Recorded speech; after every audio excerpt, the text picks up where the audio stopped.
Well, the sun is shining outside. It's nice and wonderful, so I've decided it's time to barbecue. Royal Oak natural charcoal, you know, the good old-fashioned Walmart special, and a little bit of apple wood chunks. We're gonna do some chicken. Cooking chicken calls for specialist equipment.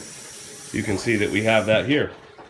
Just a cupcake pan with holes drilled in it, and just a normal baking pan that you can see has seen its fair share of smoking. Mama's got the chicken thighs all cut up. As you can see here, there is still a bone there, but she's cut the knuckles off of it, and she's cut it so that the skin will fit over the chicken. We're gonna put our barbecue rub over the top of that, and then put it over in our baking, put them over in our baking dish, and put it on the smoke. Okay, so the chicken is ready to go on the grill. We're just getting our fire finished and hot, and then we'll put this on. You excited for chicken, Kaylin? No? Kaylin, say hi. Say hi, Kaylin. Say hi. Okay, fine. Well, we're getting this fire ready to go. Dump the fire over and put a couple more apple chunks on it. And gonna let this burn up just a little bit and get good and hot because we're gonna cook at 300 degrees. Megan's getting the water pan filled up, and we'll put the centering on. Well, we're getting pretty close here to putting it on. We got the centering on, the water pan there, as you can see, and the fire's going below. And didn't mention before, but we got our chicken rub on. It's a rub made of chili powder, salt, pepper, sugar, onion powder, garlic powder, and just a touch of cayenne pepper. So we put that on both sides, and on the top, over the skin, on the bottom, and then in between the skin and the meat. As you can see, the pack only came in 10, so we'll do 10 pieces today. So we're gonna put this on here in just a bit. Okay, here we are. The cupcake chicken is going on the grill. Make sure we're nice and sealed there. We'll just watch our temperature rise here just a little bit. Now this temperature is not the most accurate thing in the world, but it's going to give me a slight idea of how hot it is in there.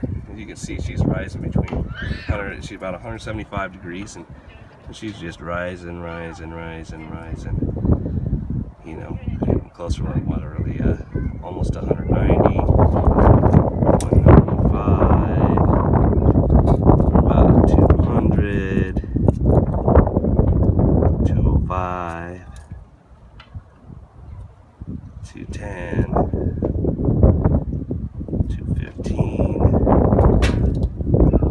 220,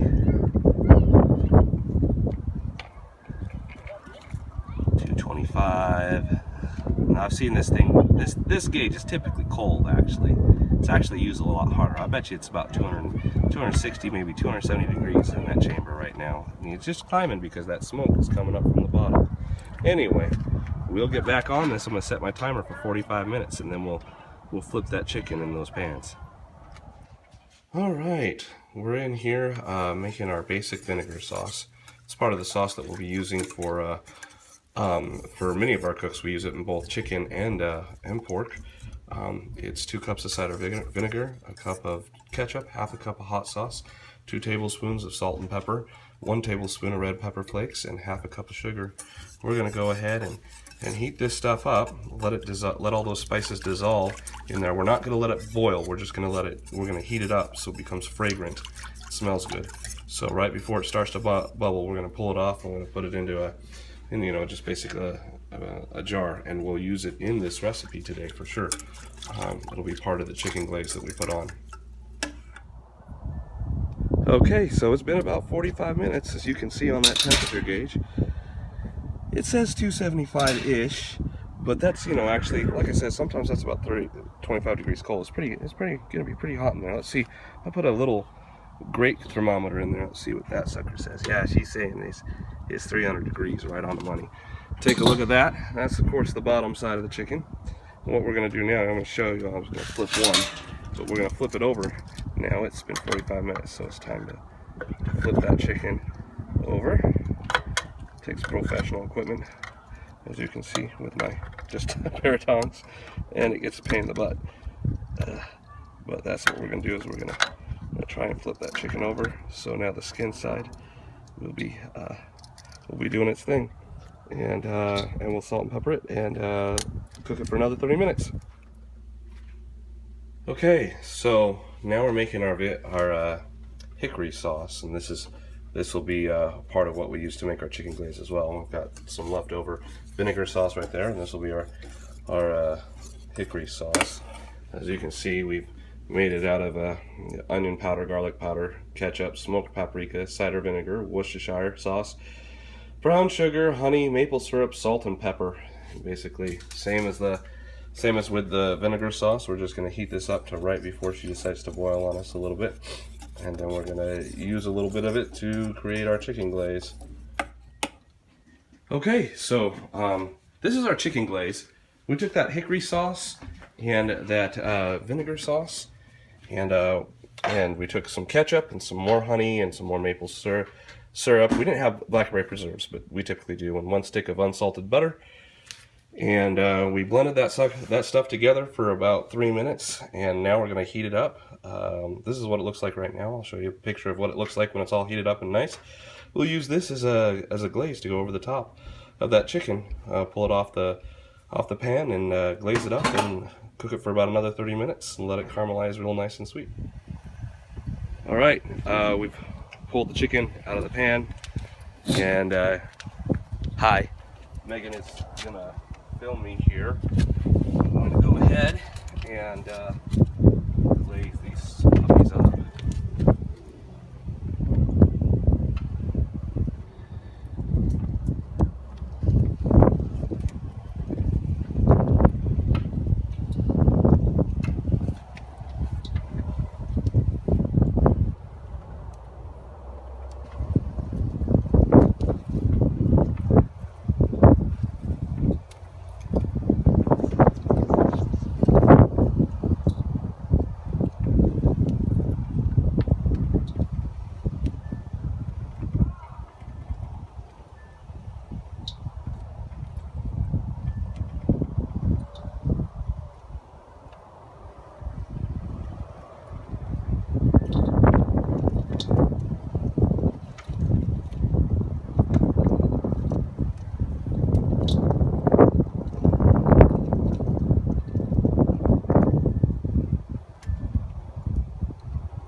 As you can see, we're ready to put the cover back on. We'll see you in 30 minutes.